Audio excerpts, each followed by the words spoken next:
የጻረ ሞቱ ሚስጥር። ደራሲ እርቪንግ ዋላስ፣ ተርጓሚ ንጉሴ ስብሃት፣ ተራኪ በአካል መንግስቱ።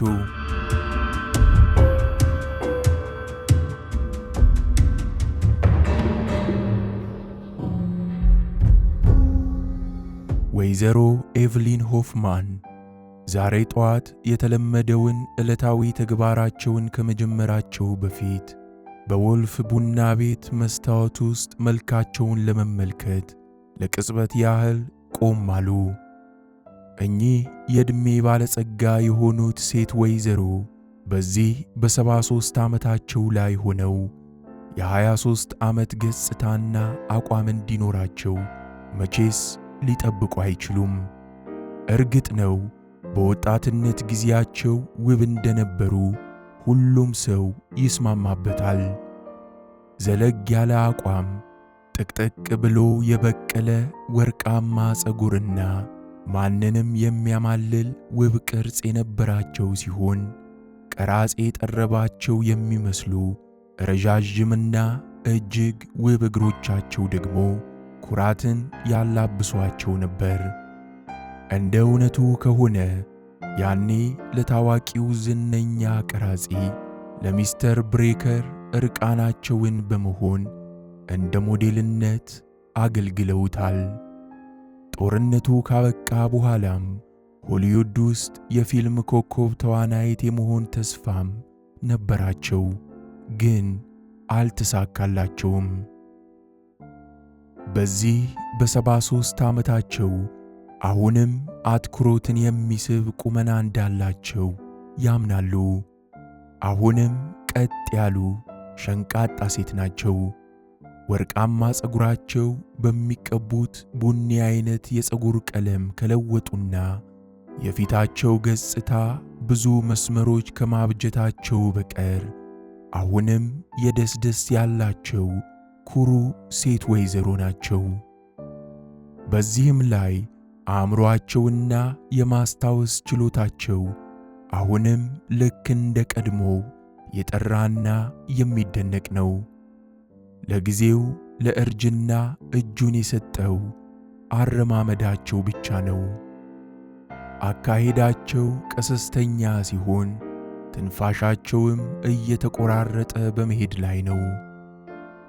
ኤቭሊን ሆፍማን መልካቸውን በደንብ ተመልክተው ሲጠግቡት ከቡና ቤቱ ወጥተው መንገዱን ተሻገሩና ኮንደቶሪ የሚል ጽሑፍ ወደ ሰፈረባት አነስተኛ ሱቅ አመሩ።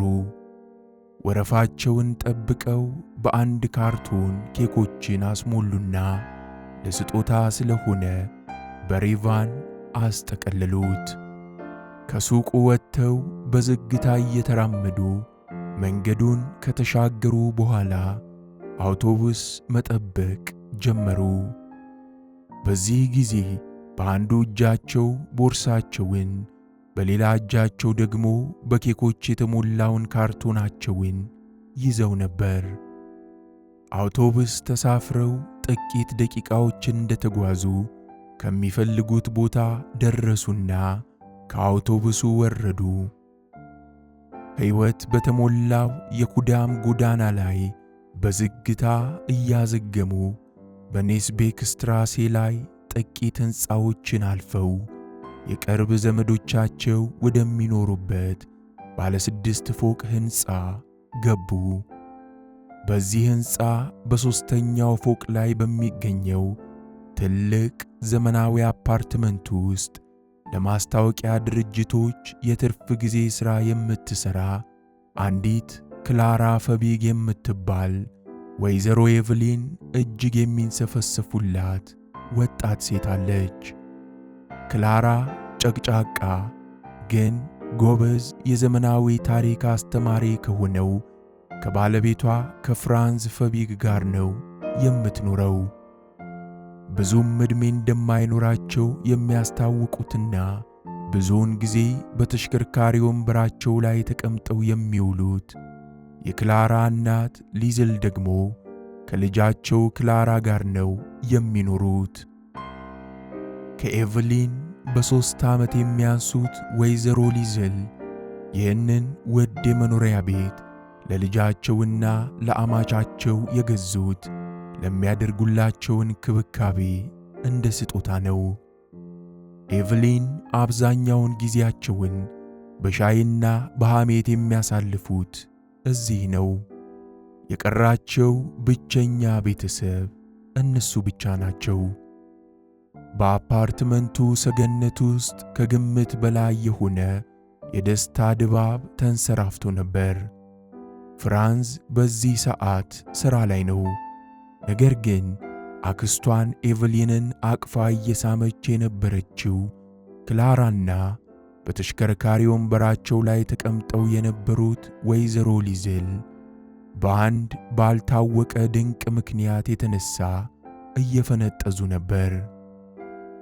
ንገሪያት፣ ለአክስትሽ ለኤቭሊን ንገሪያት በማለት ወይዘሮ ሊዝል በተሽከርካሪ ወንበራቸው ላይ ሆነው በደስታ ጮኹ። ክላራ አክስት ኤቭሊንን ከፊቷ ላይ ራቅ አድርጋ አክስቴ አለች በፈገግታ ተጥለቅልቃ። አርግዣለሁ።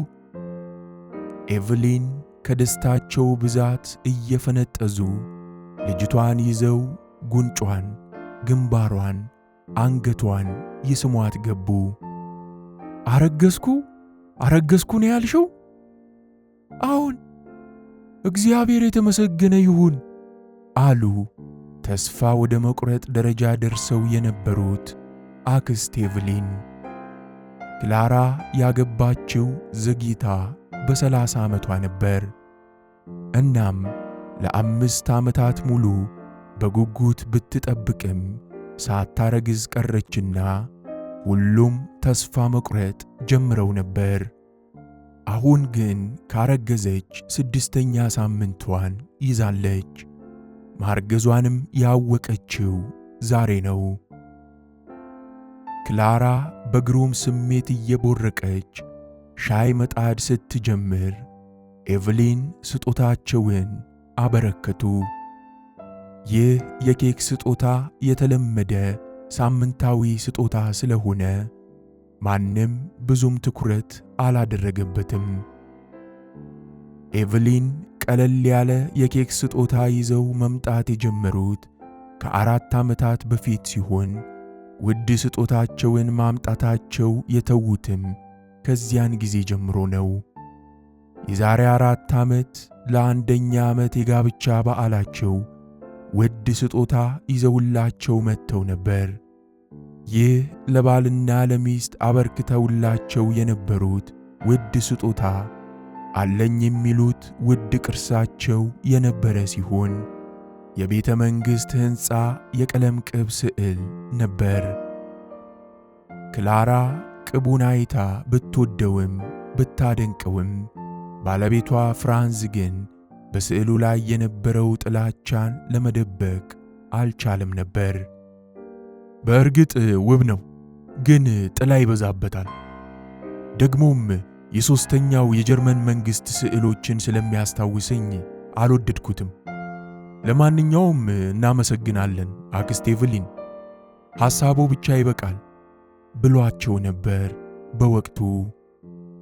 ኋላ ላይ ግን ኤቭሊን ስዕሉ በመመገቢያ ቤቱም ሆነ በሳሎኑ ግድግዳ ላይ ተሰቅሎ ባለማየታቸው ምናልባት በሊዝል መኝታ ቤት ተሰቅሎ ይሆናል ብለው በማሰብ ችላ አሉት።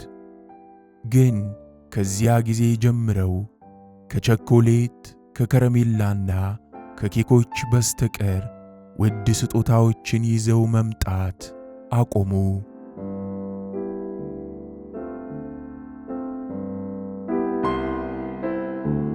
ክላራ በደስታ እያዜመች ለእናቷና ለአክስቷ ኬኮችን አቀረበችላቸው። ከዚያም ውስጧ ስለተፈጠረው አዲስ ሕይወትና ፍራንዝ ምን ያህል እንዳስደሰተው እንዲሁም ወንድ ከሆነ ወይም ሴት ከሆነች ማን ብለው ስም እንደሚያወጡለት ሲጨቃጨቁ መቆየታቸውን አወጋቻቸው። ኤቭሊን በክላራ ማርገዝ ከመደሰታቸው ብዛት ዛሬ ከወልፍጋንግ ሽሚድ ጋር ማለትም ለኤሚሊ ደውሎ የአባቷን በአደጋ መሞት የነገራት ፖሊስ ጋር ያለባቸውን ቀጠሮ ዘንግተው ለብዙ ሰዓታት በመቀመጥ የባጥ የቆጡን እያወሩ ሲጫወቱ ቆዩ። ድንገት ትዝ ሲላቸው ቀና ብለው በግድግዳ ሰዓቱ ላይ አይናቸውን ጣል አደረጉ። ተመስገን በቂ ጊዜ አላቸው። ግን ከወልፍጋንግ ጋር በየሳምንቱ አንዴ ለሚያደርጉት የምሳ ግብዣ ሰዓት አሳልፈው በመሄድ ሊያስጠብቁት አልፈለጉም። በተለይ ዛሬ ለመደበኛው ቀጠሮ ተብሎ ሳይሆን አንድ ለየት ያለ የሚያጫውቱት ከባድ ጉዳይ አላቸው። ትናንት የሰር ሃሪሰን አሽክሮፍት ሴት ልጅ ኤሚሊ የአባቷን ሥራ ተረክባ ዳር ልታደርሰው በቁርጠኝነት መነሳቷን የሚያትት ጽሑፍ ከአንድ ጋዜጣ ላይ አንብቧል። ስለዚህ አባቷ ላይ እርምጃ እንደተወሰደ ሁሉ በእሷም ላይ እንዴት የማያዳግም እርምጃ መውሰድ እንደሚቻል ለመነጋገር ስለቸኮሉ ነው ቀደም ብለው ከምግብ ቤቱ መድረስ የፈለጉት። እናም ገና በሚወለደው የክላራ ልጅ የተሰማቸውን ከመጠን ያለፈ ደስታ ሳይበርድላቸው ልክ ለ6 ሩብ ጉዳይ ሲሆን ክላራንና ሊዝልን ተሰናብተው ወጡ። ከሚያውቋቸው ነፍሰ በሎች መሃል ሆቴሏ ድረስ ሄዶ ሴት የሚያደርግላቸውን ሰው በልባቸው እያውጠነጠኑ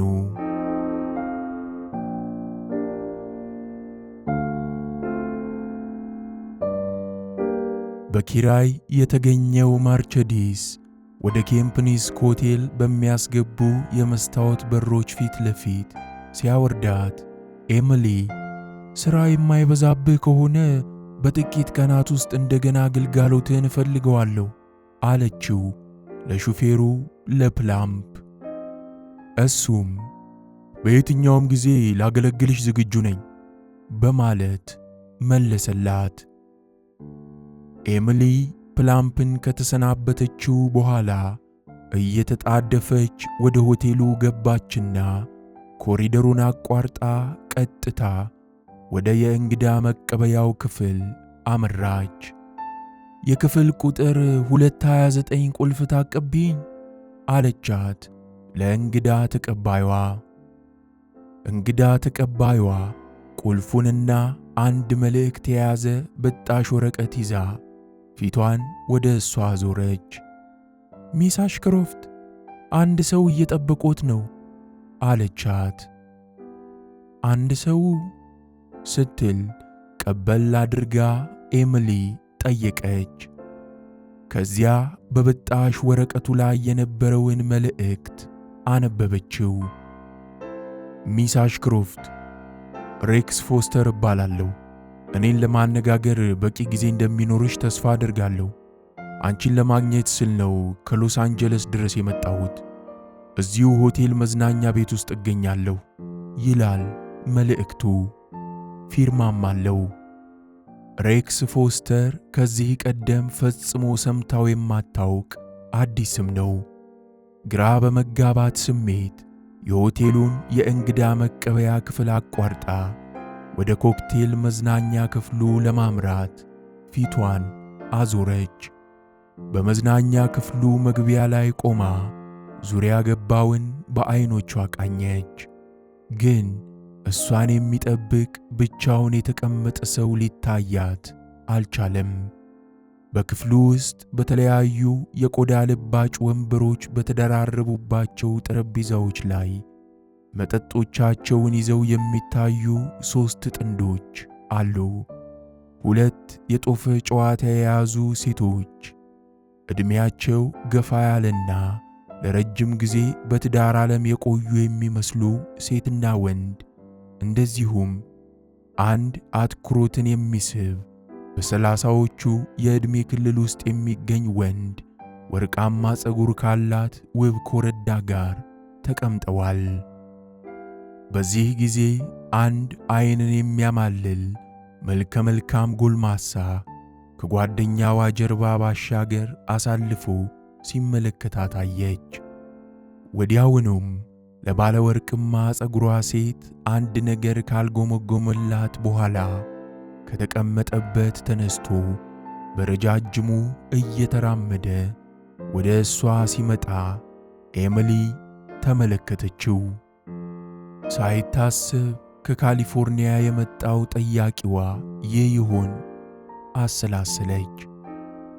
እንዴት ደስ የሚልና የሚያጓጓ አይነት ሰው ነው ስትልም አሰበች። ከአጠገቧ እንደደረሰ በከሲታ ፊቱ ላይ ፈገግታውን ጨምሮበት ምናልባት ኤሚሊ አሽክሮፍት አንቺ ትሆኚ ሲል ጠየቃት። አዎ ነኝ። በእጇ ወደ ያዘችው በቢጫ ወረቀት ላይ የተጻፈ መልእክት አመለከታት። የሎስ አንጀለሱን ፎክስ ፎስተርን የፈለግሽ ከሆነ ሳታገኙ የቀረሽ አይመስለኝም። የማይመችሽ ጊዜ ከሆነ ሌላ ቀጠሮ ልንይዝ እንደምንችል ተስፋ አድርጋለሁ። ብቻ በድንገት ስለመጣሁብሽ ተከፍተሽ ይሆን? አይኖቿን በአይኖቹ ላይ እንደተከለች ምንም ነገር ቢያደርግ እንደማትከፋበት አሰበች። ግን ፀጉሯ እንዲህ በተንጨባረረበትና ቀሚሷም እንዲህ በተጨማደደበት ወቅት ከእሱ ጋር መገናኘቷን ቅር ብሏታል። በዚህም ሌላ ጊዜ አንድ እንግዳ ሰው ስታገኝ ታሳየው የነበረው ቶሎ ለመግባባት ያለመፈለግ የዘውትር ባህሪዋ ድንገት ጥሏት ተሰወረ። አትኩሮቷን የሳበው ገና እንዳየችው ነው። ይህን ጊዜ ግን አትኩሮቷን የማረኩት የዋህ ቡናማ አይኖቹ ብቻ አይደሉም። ቢያንስ በ6 ጫማ የሚረዝመው ቁመቱ፣ ከበላዩዋ አጥልቶ የቆመው ቀጠን ያለ የስፖርተኛ ተክለ ሰውነቱ፣ ሉጫ ፀጉሩ፣ መልከ መልካም ገጽታውና ስርጉድ ጉንጮቹ ተጨምሮበት ነው። ወንዶች የወሲብን ስሜት ይቀሰቅሳሉ ብለው የሚገምቷቸውን ሴቶች እንደሚያደርጉት እሷም በህሊናዋ ልብሱን አወላልቃ እርቃኑን ለመመልከት ሞከረች። ይህን ሳታውቀው ያደረገችውን ነገር ከዚህ በፊት በጀርሚም ሆነ በሌላ ወንድ ላይ ፈጽሞ ገጥሟት አያውቅም። ሐሳቦቿንና መርበትበቷን ለመሸፈን ያለ ወትሮዋ ከንግግሯ ፈጠናለች። እሺ ምን ላድርግልዎት እችላለሁ ሚስተር ፎስተር? እዚሁ አሁኑ መነጋገር ብንችል በጣም ደስ ይለኛል። ጊዜ የማይኖርሽ ከሆነ ግን አንቺ በሚመችሽ በሌላ በማንኛውም ቀን ልናደርገው እንችላለን። ደመነፍሳዊ ስሜቷ ስላሸነፋት ለሌላ ጊዜ ልትቀጥረው አልፈለገችም። አሁኑኑ እዚሁ ከእርሱ ጋር ሆና ስለ እሱ የበለጠ ለማወቅና ለምን እንደፈለጋትም ለመረዳት ፈለገች። ጥቂት ነፃ ጊዜ አለኝ አለችው። ግሩም፣ ከተቻለሽ ከእኛ ጋር ተቀምጠሽ መጠጥ እየተጎነጨን እንጨዋወት አለና ወደ ባለ ወርቅማ ፀጉሯ ጓደኛው አመለከታት። ከዚያ ሁሉንም ነገር ልገልጽልሽ እችላለሁ። ኤሚሊ እየጠበቀችው የነበረችውን ጓደኛውን መልከት ታደረገችና ለቅጽበት ያህል ተስፋዋ ከሰመ። ወርቅማ ፀጉር ያላት እንስት በዕድሜ ከሷ ያነሰች ከመሆኗም ሌላ በእርግጠኛነት በውበትም ትበልጣታለች። ባለቤቱ ትሆን? ፍቅረኛው ትሆን? በርሊን ውስጥ የምትገኝ የሴት ጓደኛው ትሆን? ኤሚሊ ቡናማ ቀይ ፀጉሯን በእጇ እየተመተመች ሥራ ላይ ነበር የቆየሁት በማለት ለማሳመን እንኳን ኃይል በሚያንሰው ቅላጼ ከተናገረች በኋላ የተቻላትን ሁሉ ቀጥ ብላ እየተራመደች ወደ ጠረጴዛው አመራች። ፎስተር ከእሷ አጠገብ የነበረውን ወንበር ሳብ አድርጎ እንድትቀመጥ በአክብሮት ጋበዛት። ኤሚሊ ገና ወንበሩ ላይ ከመቀመጧ በፊት ግን መግነጢሳዊ መስህብ ካደላት ባለወርቅማ ፀጉር ኮረዳ ጋር አስተዋወቃት። ሚስ አሽክሮፍት፣ እቺ ሚስ ቶቫ ሌቨን ትባላለች። የመጣችው ከእስራኤል ነው። የተገናኘነው ገና አሁን ሲሆን ሁለታችንም አንቺን እየጠበቅንሽ ነበር። እፎይታ የተሰማት ኤሚሊ ትውውቁን ከፈገግታ ጋር ለማስተናገድ በቃች። ፎስተር እንደገና እየተቀመጠ አንድ አስተናጋጅ ጠራ። ምን ይምጣልሽ ሚስ አሽክሮፍት? ቀልቧን እንዳሳረፈችበት ለማሳየት እሱ ለራሱ የሚያዘውን ማዘዝ ፈለገች። ከዚያ ግን በራሷ ለራሷ የምትኖርና ኩሩ እንደሆነች ልታሳየው እንደሚገባት ተሰማትና ውስኪና ሶዳ ያለ በረዶ ስትል ምርጫዋን ተናገረች። አስከትላም እኔን ለማግኘት ነው እዚህ ድረስ የመጣኸው? በማለት ጥያቄዋን አቀረበችለት። ከዚያ ለወጣቷ ባለወርቅማ ፀጉርም አትኩሮት መስጠት እንዳለባት ተገንዝባ እንዲሁም እንደተረዳሁት ሚስ ሌቭንም የመጣሽው እኔን ለማግኘት ነው አይደል? በማለት ጠየቀቻት። ለእኔ ብዙ አትጨነቂ አለች ቶቫ በፍጥነት። እኔ ተራዬን ልጠብቅ እችላለሁ። መጀመሪያ እዚህ የደረሰው ፎስተር ስለሆነ በቅድሚያ እሱን አስተናግጁ። ፎስተር በአድናቆት ስሜት አንገቱን በመስማማት ወዘወዘ። አመሰግናለሁ ቶቫ አላትና እንደገና ፊቱን ወደ ኤሚሊ አዞረ። አዎን ሚስ አሽክሮፍት፣ ወደ በርሊን የመጣሁበት ዋናው ምክንያት አንቺን ለማግኘት ነው። ለምን እንደሆነ ልታብራራልኝ ትችላለህ? አብራራልሻለሁ። ለመጀመር ያህል እኔ የሥነ ሕንፃ ባለሙያ ነኝ። የሥነ ሕንፃ ባለሙያ? ከዚህ በፊት የሥነ ሕንፃ ባለሙያ አጋጥሟት አያውቅም። እንዴት እንደሆነ ባይገባትም ከአኳኋኑ በመነሳት የአንድ ሀብታም የባንክ ሠራተኛ ሞልቃቃ ልጅ እንደሆነ ጠርጥራ ነበር። ግን አይደለም ስትል ራሷን አረመች። ሞልቃቃ አይደለም፣ ዘና ባለ ስሜትና በራስ መተማመን የተሞላ ይመስላል በማለት ገመተች። በሥነ ሕንፃ ባለሙያነት ምን ትሠራለህ? አለችው። ምንም እንኳን የጥያቄውን መልስ አታው ባይሆንም የምትናገረው ስለ ጠፋት ብቻ የቂል በሚመስል አነጋገር። ፎስተር ግን የምሩን መለሰላት። ውብ ነገሮችን ለመስራት ሞክራለሁ አላት። በቅጽበት ያህል ኤሚሊ ይህ ምላሹ ሆነ ብሎ የሰነዘረው ቅኔያዊ አነጋገር ይሆን ወይንስ ልባዊ አስተያየቱን ለመረዳት ጣረች።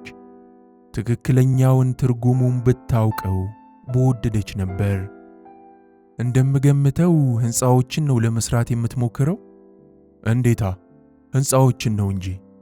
በዚህ የሥራ መስክ ላይ ጠንክሬ የምሠራው የፈጠራ ሥራ ስለሚያስደስተኝ ነው። ከጣቶቼ ስር ነገሮች ቅርጽ እየያዙና ሕይወት እየዘሩ ሲሄዱ መመልከት እወዳለሁ። ጣቶቹ እንዳለንጋ ረዣዥም እንደሆኑ ለመጀመሪያ ጊዜ አስተዋለች። ገላዋን ሲዳስሷትም አለመች። ታዲያ የምትሠራው ሥራ ስኬታማ አድርጎሃል ማለት ይቻላል አለ ፎስተር። ነገር ግን ይህ በቂ አይደለም። አሜሪካ ውስጥ የግዴታ መጽሐፍ ማሳተም የሚጠበቅባቸው ፕሮፌሰሮች ብቻ አይደሉም። ምንም እንኳን መጽሐፍ የማሳተም ዕቅዴን ከአንቺ ዕቅድ ጋር ለማነጻጸር ባልደፍርም ቅሉ እኔም ሳከናውን የቆየሁት አንቺ ስታደርጊው የቆየሽውን ነገር እንደሆነ ተገንዝቤያለሁ። ሚስ አሽክሮፍት የ1000 ዓመቱ የሦስተኛውን የጀርመን አገዛዝ ዘመን ስነ ሕንፃ በሚል አርዕስት አንድ መጽሐፍ እያዘጋጀው ነው። መጽሐፉ ሂትለር ጀርመን ውስጥ ስለገነባቸውና ጦርነቱን አሸንፎ ቢሆን ሊገነባቸው አቅዶ ስለነበሩ ሕንፃዎች ያትታል እና የምንገናኘው እዚህ ላይ ነው፣ አዶልፍ ሂትለር ላይ። ገባኝ። በግልጽ ለመናገር እኔም ልክ እንዳንቺ ሁሉ ወደ በርሊን የመጣሁት ጥናቴን ለማገባደድና መጽሐፌን ፍጻሜ ላይ ለማድረስ ነው። ያለ አንቺ እርዳታ ደግሞ ይህን ኢላማዬን ለመምታት ትንሽ ችግር እንደሚገጥመኝ ሰግቻለሁ። አይኖቹን ከመውደድም በላይ ተንበረከከችላቸው። እናም ለእሱ ማንኛውንም አይነት ነገር ቢሆን ልትተባበረው ዝግጁ ሆነች።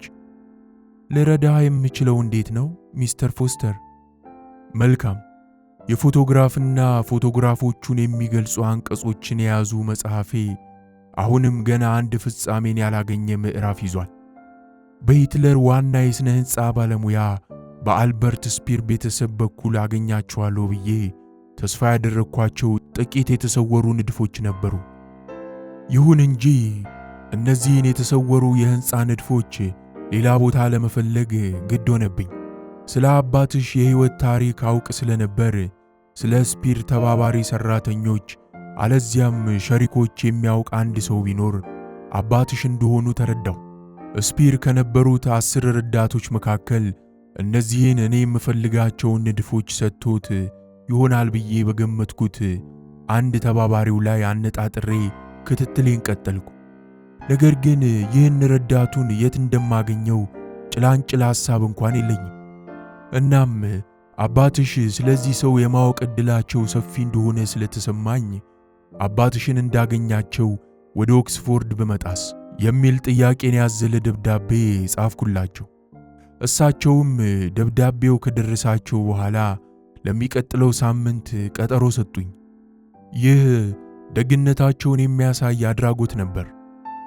ፎስተር ንግግሩን ለቅጽበት ገታ አደረገና ኤሚሊን ትክ ብሎ ተመለከታት።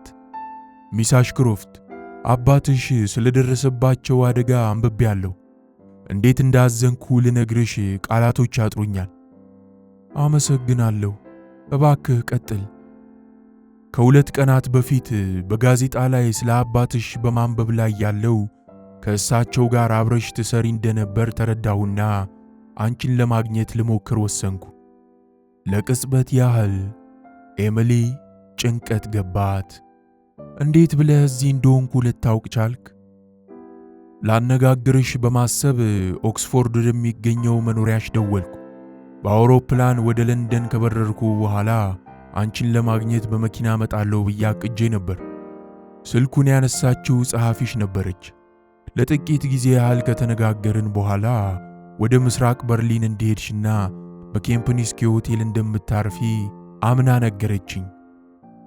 ኤሚሊ ተኮሳተረች።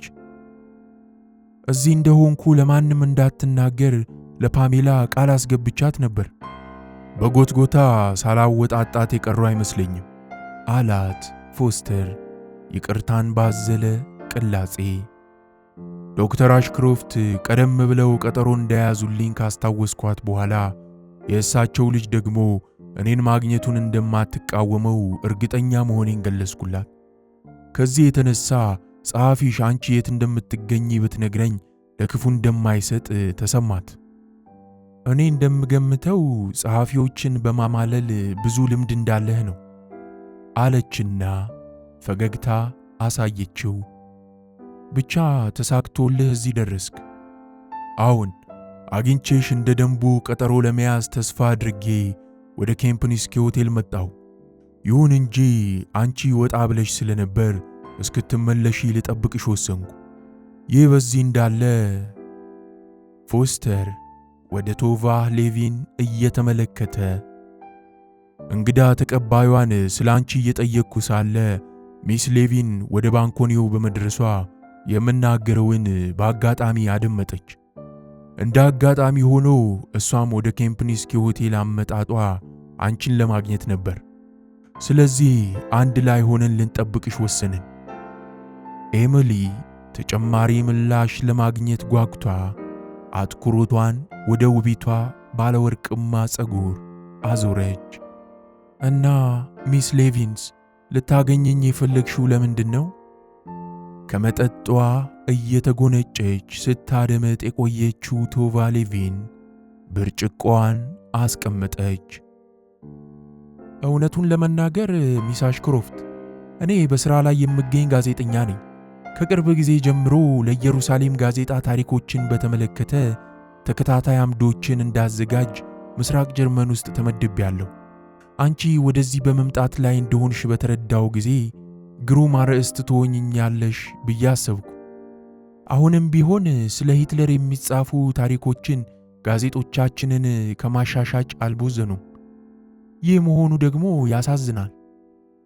ኤሚሊ አይኖቿን እያርገበገበች ጋዜጠኛዋን ተመለከተቻት። አንቺስ ኬምፕኒስኪ ሆቴል ውስጥ እንደምገኝ እንዴት አወቅሽ? ቀላል ነው አለቻት ቶቫ ሌቪን። እዚህ ከተማ እንደደረስኩ ቀጥታ ወደ በርሊን የውጭ ሀገር መዝጋቢዎች ክለብ አመራው። ይህ ክለብ ወደ በርሊን የሚገቡ ታላላቅ ሰዎችን እያንዳንዳቸውን መዝግቦ ያስቀምጣል።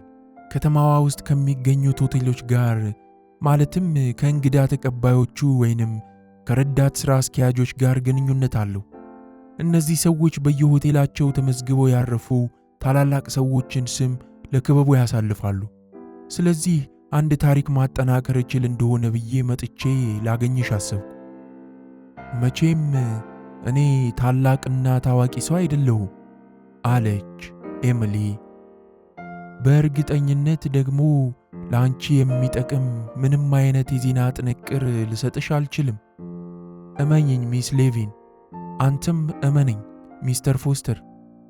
እዚህ የማከናውነው ሥራ በሚስጥር ይዘዋለሁ ብዬ አስቤ ነበር። እዚህ እየሠራው እንደሆነ ከታወቀ ቢበዛ ለኔ ቢያንስ ደግሞ ለሥራዬ አደገኛ ሊሆን ይችላል። ተንፍሽ አልልም፣ ቃል ገባልሻለሁ በማለት ፎስተር ቀኝ እጁን በመሐላ መልክ እያነሳ ተናገረ። መልካም አለች ኤሚሊ። ስነ ሕንፃዊ መጽሐፍህን በተመለከተ የምትፈልገውን መረጃ ልሰጥህ እንደምችል ተስፋ አለኝ። መቼ እንድንገናኝ ትፈልጋለህ? ዛሬ ምሽት አላት ፎስተር። አንቺ እዚህ ከመምጣትሽ በፊት እዚያው አካባቢ በሚገኝ ምግብ ቤት አብረን ራት እንድንመገብ ቶቫህን ጋብዣታለሁ። አንቺም እንግዳዬ ብትሆኚ በጣም ደስ ይለኛል። ኤሚሊ በስስት ተመለከተችው። በሁሉም መልኩ ልብን የሚያማልል አንበርካኪ ስለሆነባት ጊዜ ሳታባክን የበለጠ ልታውቀው ስለመፈለጓ አሁን እርግጠኛ ሆነች። ብላውባች የቁፋሮውን ፍቃድ ቶሎ የሚያሳካላቸው ከሆነ በጣም ሥራ ሊበዛባት ይችላል፣ ግን የማይሆንበት ምክንያት አይታየኝም በማለት ለፎስተር መለሰችለት። ክፍሌ ውስጥ ልበላ አስቤ ነበር። ቢሆንም ይህ ያንተ ግብዣ እርግጠኛ ነኝ የተሻለ ነው።